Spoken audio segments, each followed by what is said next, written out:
Welcome to the Real News. I'm Eddie Conway, coming to you from Baltimore. Right now, I'm in Gilmor Homes, the project area where Freddie Gray was beaten. The area in which the city government spends $17 million to patrol and police.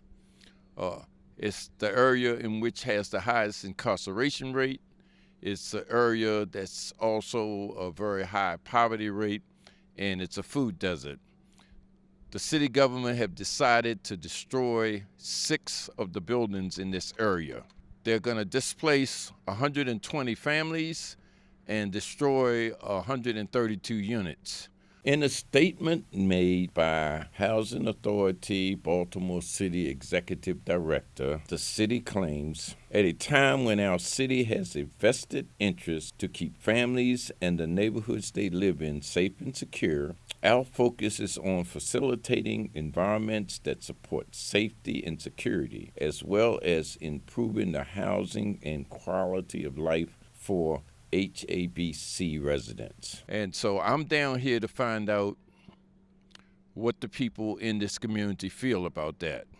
The way I feel about it, I can't say if it's a good thing or a bad thing, but it's gonna inconvenience people, because they don't know where they're gonna go at, for one.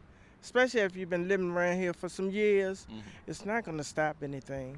What's going on around us, it's gonna go on whether they tear them down or not.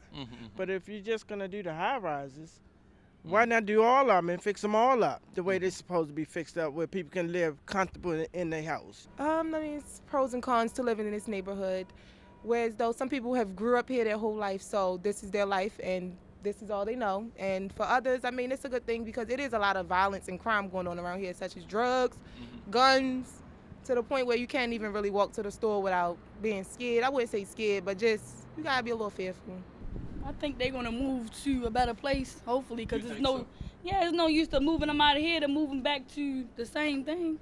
I think this should be a new development once they tear it down. Do you think that they are going to put buildings up here that's going to be better? I'm hoping so. I'm hoping so, but I think so because they look at Lexington Terrace. What happened to Lexington Terrace? I thought they just tore that down. Yes, and that's a beautiful community.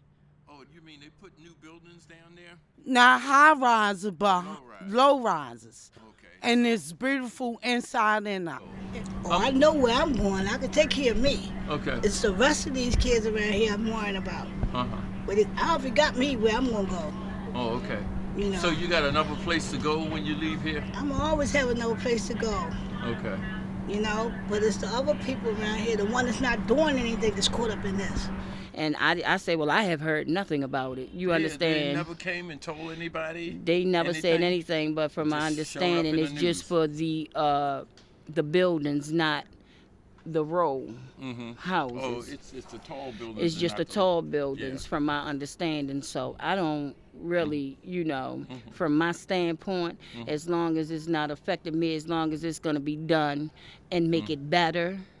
And for the children, because it's all about the kids. Yeah. You can't see, it's no lights. You understand? It's a whole lot that needs to be done. But they need to inform us ahead of time. For the most part, people that's not involved in the street life, they're left alone anyway, aren't they? Yes, we are left alone. Yeah, because I see you can walk through here. I walk through here, other people walk through here. But if you're in that life, then you might be concerned. Yeah, you might be concerned. Yeah, when you're not in that life, really, I feel like this. We don't have no say-so. No matter how much we go over to that office and complain, we have no say-so. The city claims that it's shutting down these buildings because of crime and drugs. But if it's displacing people that they think are involved in crime and drugs to other areas of the community, that's going to create conflicts in other areas. It's just moving the problem around, and it's not addressing the problem. And the only way to reasonably address the problem of this kind of activity is to give people jobs and to give them opportunities to earn a living in some other kind of way.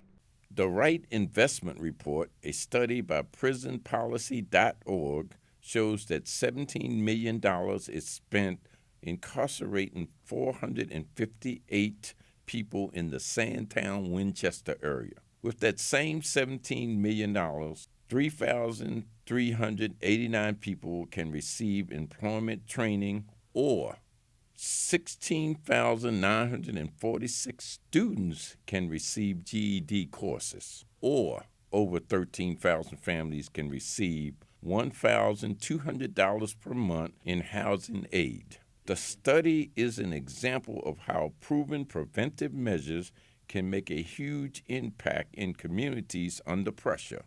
It also illustrates how police tactics, trainings, and methodology when it comes to policing communities of color and eliminating crime are out of touch with the proven solution. Thanks for joining The Real News. I'm Eddie Conway with Cameron Granadino and Will Arenas.